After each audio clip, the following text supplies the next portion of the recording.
I'm Chris Duke, and this is Motors.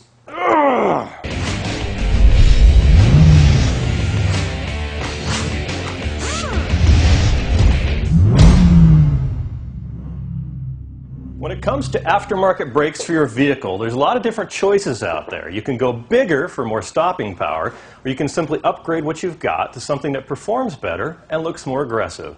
Today on Motors, we're going to upgrade the rotors and brakes on our 2008 Mustang GT.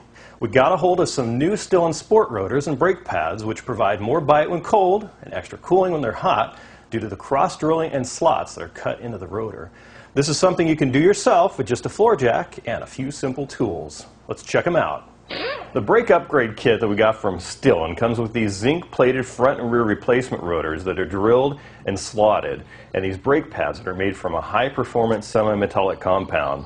Now here's a quick comparison between the stock rotors, these are the front, and the aftermarket ones from Stillen. You can see they're about the same size. The big difference is the Stillen ones are slotted and drilled. For this installation, you're going to need some jack stands as well as a low-profile floor jack, some gloves and safety goggles, as well as some brake cleaner, a flat blade screwdriver, and a brake pad spreader, and a brake piston tool. Now you can get both of these at your local auto parts store.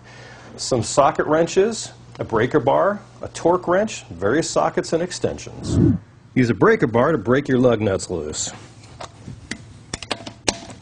And then jack up the rear of the vehicle.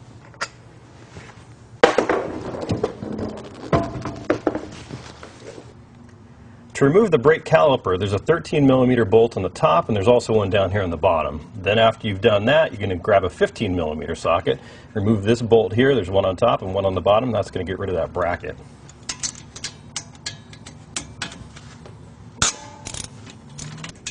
Once you've got the bolts loose from the caliper, you can wiggle that off. Here's a little tip, grab your other jack stand, you can set it down right on that, because you don't want to mess with that brake line. Now remove your brake pads. To get those 15mm bolts off the back, you're going to need a breaker bar and a lot of brute force.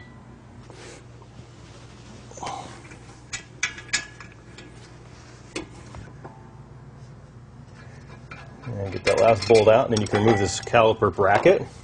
Next thing you want to do is take off this metal ring that's right here. You can just get in there with a screwdriver. It's going to take a little bit of work to get that off. Then you can slide the rotor off.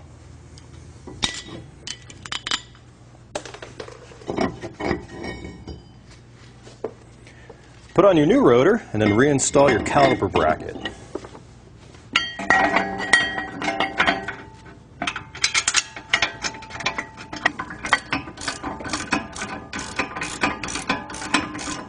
Go ahead and remove the cover from your brake fluid reservoir before you compress your calipers and put your new brake pads on. Just make sure you wash the fill line. Now on the front, use this brake pad spreader to compress the calipers, but on the rear, since they're self-adjusting, you have to use this brake piston tool. So grab that and snap it onto a socket, and then pair these teeth right there up with the piston, and once those are on there, you crank this really hard in a clockwise direction.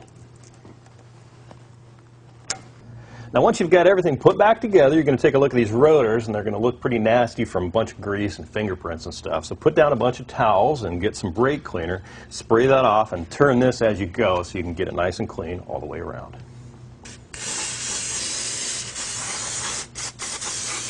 Toss the wheel back on, and then attack the front.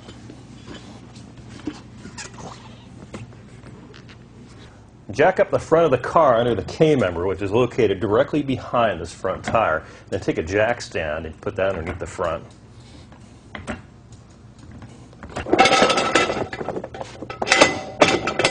And here's a tip for you: when you're doing the front, you want to turn your wheels so that caliper is pointing out as much as possible. Just as we did for the back, we want to remove the front caliper, with the one difference being that you want to use a 12mm socket for this top bolt, and this one's still a 15 down here.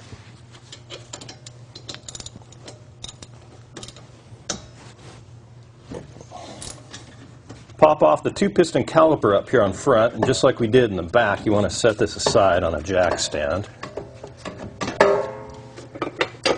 And take off your bracket. And you can pop off your rotor, take that clip off first. Put on your new rotor and brake pads and repeat on the other side.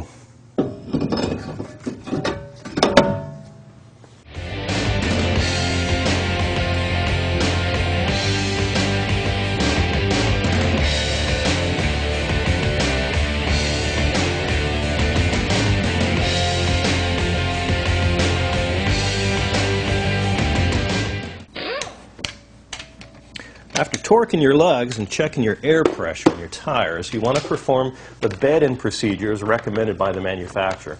Now, this is a very important step in order to break in your new rotors.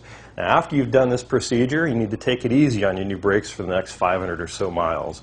Now, on our website below the player, you can download this information as well as look at other show notes about this installation. Well, that does it for this episode of Motors.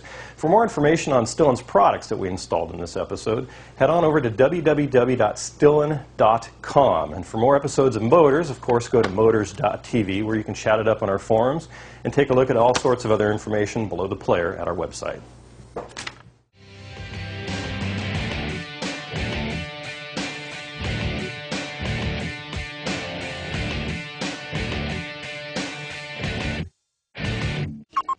When it comes to aftermarket brakes for your vehicle, I had to swallow. And I'm not in the scene, right? Because I'm a big sweaty mess.